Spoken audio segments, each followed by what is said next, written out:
বন্ধুরা, আজ আর একটা নতুন ভিডিও নিয়ে আসলাম। দেখেন, আমি যে ভিডিওটা আজ দেখাবো এটা খুবই গুরুত্বপূর্ণ। আসলে মাছের মা যে প্রবাদটি আছে সেই প্রবাদের উপলক্ষে আজকের এই ভিডিওটা।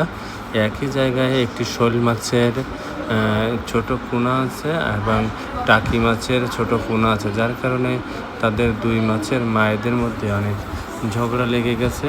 ডান পাশে হচ্ছে ছোট পাশে, ডান পাশে হচ্ছে ছোট টাকি মাছের পোনা, আর এই যেটা দেখছেন এটা হচ্ছে শোল মাছের পোনা।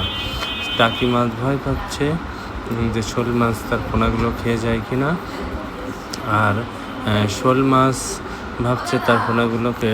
তো বন্ধুরা, দেখছেন সেই টাকি মাছটা, দেখেন দুই পাশে দুটো আছে আর পাশে ছোট ছোট ছোট ছোট তার বাচ্চাগুলো উপরে টিপি কাটছে, আর ওপাশে বড় শোল মাছ তার ছোট বাচ্চাগুলো টিপিস টিপিস টিপিস করে উপর থেকে অক্সিজেন সংগ্রহ করে এদিক ওদিক চলাফেরা করছে। এভাবেই চলছে, কিন্তু শোল মাছটা সবসময় তাগে ভাগে থাকে, আশেপাশে কোনো কিছু নড়লেই যে ধরে খাওয়ার চেষ্টা করে। এক পর্যায়ে দেখছেন তারা মাতামারি।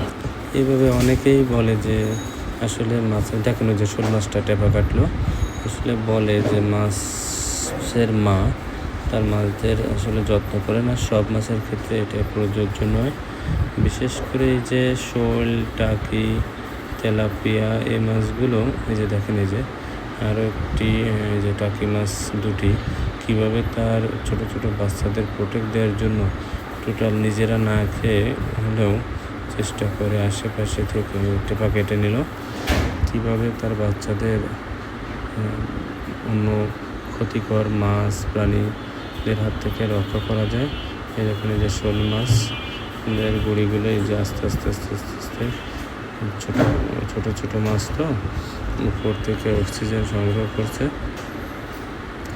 এইভাবেই একটা পুকুরে সারাদিন এরা এক পাশে ঘুরে থাকে। আবার যারা মাছ শিকারি আছে তারাও শিকারি বিড়ালের মতন উৎপাতে বসে থাকে যে কখন শোল মাছটা টেপা কাটবে, ঠিক তখনই তাদের কোচ দিয়ে বা অনেক সময় বসি দিয়ে, দেখেন এই যে টাকি মাছটা, এদের আপনি একটা ছোটো মাছ গেঁথে বসি দেবেন, সাথে সাথে এরা ভাববে যে ওদের ছোটো ছোটো বাচ্চাদের মাছ খেতে আসছে, যার কারণে সেই মাছটাকে ওরা জীবনের ঝুঁকি নিয়েই খেতে যাবে, ফলে এক সময় তারা মৃত্যুর মুখে পড়ে।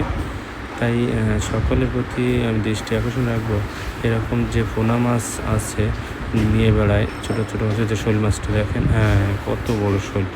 এইরকম মাছের মাদের আপনারা কেউ মারবেন না, মাছগুলোকে বড় হওয়ার সুযোগ করে দেন, পরবর্তীতে যাতে এরা বড় হতে পারে, প্রচুর অনেক মাছ হিসেবে আপনার ঘের, পুকুর, বিল, নদী নালায় জীবন অতিবাহিত করতে পারে। এবং যখন মাছটা বড় হবে তখন খাওয়ার উপযুক্ত হলে খাবেন। এরকম পোনাযুক্ত মাছ মারবেন না, আপনার দেশ এবং মাছের ক্ষতি করবেন না। তো ভিডিওটা ভালো লাগলে সবাই চ্যানেলটি সাবস্ক্রাইব করবেন। সবাইকে আমার পক্ষ থেকে অনেক অনেক ধন্যবাদ।